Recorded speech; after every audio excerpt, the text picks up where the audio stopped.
श्रीमान पुलिस अधीक्षक के निर्देशन में नशा तस्करों के रिहायशी मकानों को जो अवैध अतिक्रमणों को ध्वस्त करने की कड़ी में आज जिला पुलिस हनुमानगढ़ द्वारा कस्बा नौर में 3 एचएस सहित कुल 4 नशा तस्करों के अवैध अतिक्रमणों को ध्वस्त किया गया, जिसमें आरोपी अरशद उर्फ कालू के विरुद्ध एनडीपीएस के करीब आधा दर्जन प्रकरण दर्ज है।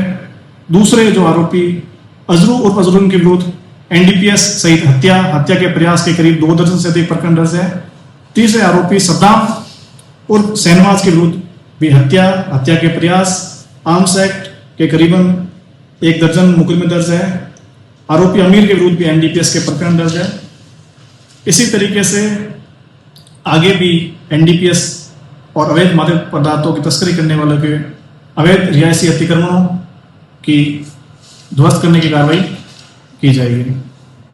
जैसा कि अतिरिक्त जिला पुलिस अधीक्षक के द्वारा बताया गया है कि नशे के तस्करों के विरुद्ध जो अतिक्रमण मकानों के उन्होंने कर रखे थे उनको हटाने का काम किया गया।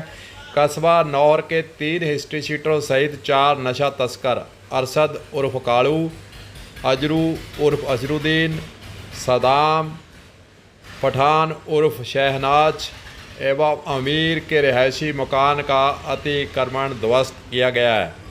पुलिस ने यह एक तरह से हनुमानगढ़ जिले के अंदर अभियान चलाया हुआ है। जो नशे के तस्कर अवैध रूप से अतिक्रमण करते हैं उनको हटाने का सिलसिला जारी किए हुए है। आरोपी अरशद उर्फ कालू के विरुद्ध एनडीपीएस के करीब आधा दर्जन प्रकरण दर्ज है, यानी काम यही कर रहा है। आरोपी अजरू उर्फ अजरुद्दीन के विरुद्ध एनडीपीएस एक्ट हत्या का प्रयास, मारपीट के लगभग 2 दर्जन से अधिक मुकदमे दर्ज हैं। इसका भी काम अपराध की दुनिया में ही चलते रहने का है। आरोपी सदाम पठान उर्फ शहनाज के विरुद्ध पूर्व में हत्या का प्रयास, आर्म्स एक्ट, बलात्कार, मारपीट, आबकारी एक्ट के तकरीबन 15 मुकदमे दर्ज है। अब ऐसे लोगों को इस प्रकार से अतिक्रमण करने की छूट किसने दी, यह सबसे बड़ा सवाल है। अब हालांकि पुलिस के द्वारा इन आरोपियों के विरुद्ध कार्रवाई की गई है। आरोपी अमीर के विरुद्ध भी एनडीपीएस एक्ट के तहत कई प्रकरण दर्ज है। नगर पालिका नौहर की सहायता से यह अतिक्रमण हटाने की कार्रवाई पुलिस के द्वारा की गई है। अब कई लोग सोच रहे होंगे कि पुलिस किस अधिकार क्षेत्र में जाकर नशे के तस्करों के अवैध अतिक्रमण हटा रही है। अतिक्रमण का हटाने का काम तो नगर पालिका पंचायतों का है, फिर पुलिस इस पंगे में क्यों पड़ती है? क्या कारण है कि पुलिस को यह काम करने पड़ रहे हैं और क्या अधिकार है पुलिस के पास? इसके बारे में लोग कई चर्चा भी करते हैं, लेकिन आपको बता दें कि एनडीपीएस एक्ट की धारा 68F जो कि जारी की गई है उसके द्वारा पुलिस को शक्तियाँ दी गई हैं।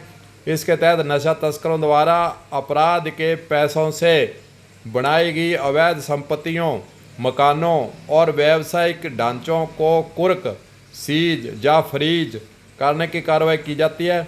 एनडीपीएस एक्ट के तहत यह कार्रवाई की जाती है और इसी के तहत तस्करों के द्वारा जो अवैध अतिक्रमण किए जाते हैं उसको भी हटाने की शक्तियां पुलिस के पास दी गई हैं। इसीलिए तो पुलिस अतिक्रमण हटाने का काम हनुमानगढ़ ज़िले के अंदर कर रही है और एक नशा तस्करों को, उनके परिवारों को एक संदेश भी देने का काम किया जा रहा है कि अगर नशे के तस्करों के द्वारा इस प्रकार अवैध संपत्ति जो है इकट्ठी की गई उसको फ्रीज कर दिया जाएगा और उनके जो अवैध अतिक्रमण हैं उनको हटा दिया जाएगा। एक संदेश देने का काम है कि नशे के तस्कर अपने काम धंधे को छोड़ दें, अन्यथा उनके साथ ऐसा ही व्यवहार हनुमानगढ़ ज़िले के अंदर लगातार जारी रहेगा। जैसा कि एसपी हनुमानगढ़ के द्वारा कहा गया है कि जिनके 5 से ज़्यादा मुकदमे हैं उनकी फाइलें जो है खोली जा रही हैं। 100 से ज़्यादा अपराधियों को चिन्हित कर लिया गया है और उनकी फ़ाइल खोली जाएगी, उन पर आगे कार्रवाई भी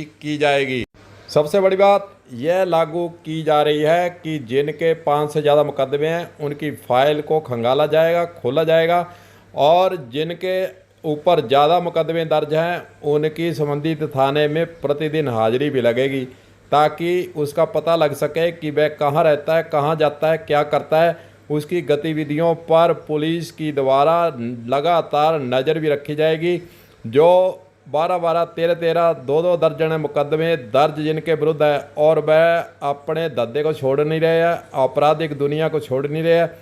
उनको जो है अब उनके ऊपर शिकंजा कसने का काम पुलिस के स्तर से हनुमानगढ़ ज़िले के अंदर होने वाला है। कलम पंजाबी के लिए गुरदेव सिंह सैनी की रिपोर्ट।